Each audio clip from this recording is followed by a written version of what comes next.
السلام عليكم ورحمة الله وبركاته. ازيكم حبايبي، عاملين ايه؟ تعالوا بقى النهاردة نعمل وصفة بسكوت سهلة جدا.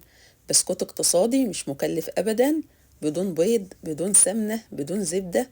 عايزة اقولك كمان ان طريقة التشكيل بتاعته هتكون بدون مكنة، وكمان مش هنحتاج لمضرب لاننا هنعمله في الخلاط.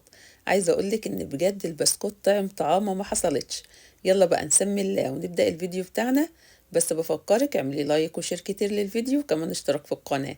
فعلوا جرس الإشعارات واختاروا كلمة الكل عشان كل ما انزل فيديو جديد يوصلكوا إشعار بيه. هنقول بسم الله الرحمن الرحيم.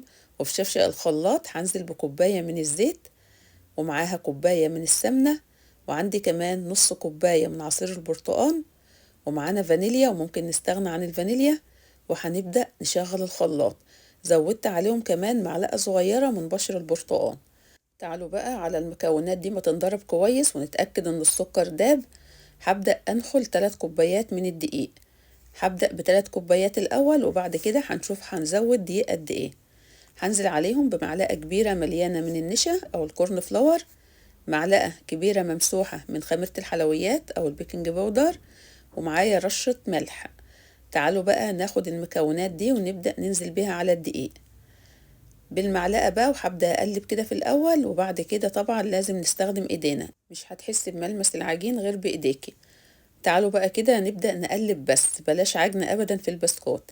طبعا هنا لسه محتاجين دقيق. هبدأ أنخل كمان كوباية من الدقيق.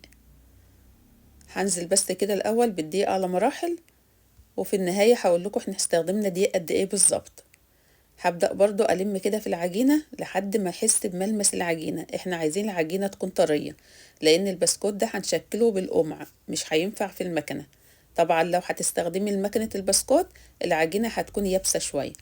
تمام. بدأت أنزل كده ببقية الكوباية، يبقى معايا كده 4 كوبايات من الدقيق، وزودت كمان ربع كوباية. يعني المقدار كله كان 4 كوبايات وربع من الدقيق. والدقيق اللي أنا مستخدماه دقيق متعدد الاستخدامات. وزي ما شفتوا كده لازم العجينة تكون بتقطم معاكي، ما تكونش أخدت عرق. تعالوا بقى هنا نقسم العجينة على نصين. نص هخليه سادة، والنص التاني هبدأ أضيف عليه معلقة كبيرة من الكاكاو. ده الكاكاو الخام الأسباني، أقل كمية منه بتدي لون في الحلويات. ودي كده شكل العجينة اللي بالشوكولاتة. تعالوا بقى نبدأ نشكل. جبت صاج مسحته بمسحة زيت خفيفة، وده التيب أو القمع اللي أنا هستخدمه. هبدأ أشكل بقى البسكوت، وهسيب مسافة بين كل واحدة والتانية، مسافة بسيطة. تمام. عايزة اقول لكم بقى خدوا بالكم من انواع الدقيق، لان انواع الدقيق بتختلف. زي ما قلت لكم الدقيق اللي انا مستخدماه دقيق متعدد الاستخدامات. ممكن تستخدمي دقيق مخصص للبسكوت، هيكون افضل طبعا. بدأت بقى بالعجينة السادة الاول، وبعد كده هنبدأ نشكل اللي بالشوكولاتة. ولما تيجي تشكلي البسكوت اللي بالشوكولاتة لازم تشكلي معاه كام واحدة كده من السادة، علشان البسكوت السادة اللي هيعرفك باقي البسكوت استوى ولا لأ. تمام. تعالوا بقى كده نكمل تشكيل كل الصاج. طبعا لو بسكوتة طلعت مش مظبوطة هتلميها وهتعيدي تشكيلها تاني. انا كده خلصت كل الصاج زي ما انتوا شايفين. وتعالوا بقى نساوي الحروف بالسكرابر كده او بسكينة صغيرة، وهنبدأ نشيل الحروف اللي موجودة معانا دي كلها علشان البسكوت يطلع متساوي كده من الجنبين ويطلع شكله حلو. ولحت بقى الفرن وسخنته وظبطت درجة الحرارة على 160. بدخل البسكوت على فرن سخن، اهم حاجة الفرن يكون سخن من قبل ما تدخلي البسكوت علشان البسكوت ما يسحش. تمام. بدخل البسكوت بتاعي على الرف الوسطاني، النار بتكون من تحت بس. هياخد معايا في حدود 12 دقيقة مش اكتر من كده. طبعا كل دقيقتين 3 لازم اغير الصاج علشان توحيد اللون. وده شكل البسكوت بتاعنا في الفرن، ما شاء الله ريحته تحفة جدا. شايفين بقى الجمال، البسكوتة محتفظة بالرسمة، ما فرشتش. اهم حاجة كمان ان ظهر البسكوت يكون ما فيهوش اي فراغات.